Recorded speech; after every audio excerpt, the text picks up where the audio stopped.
tolerate your view. And therefore that's a loving act to tolerate your view and not be arrogant. So therefore God must be loving and tolerant.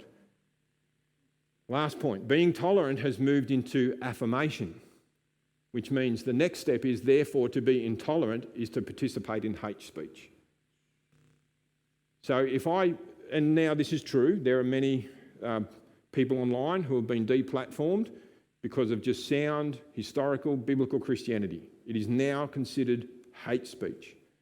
We are getting away with it because we only have about 100 people subscribed and we're sort of flying under the radar.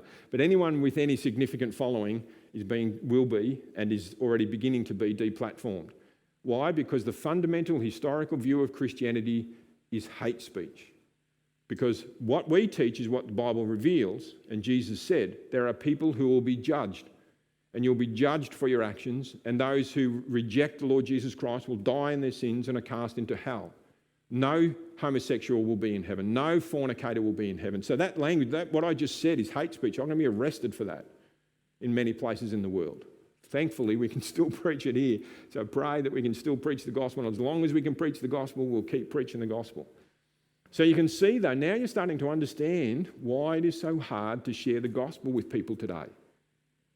They have a totally different way of seeing life than you and I do. And they actually see your sharing of your gospel as hateful, unloving, judgmental. You're not doing God's work. That's why the lady down the park said, Jesus wouldn't do this, God wouldn't do this. You're yelling at us. This is not Christian, this is not loving, this is not God. Because of this.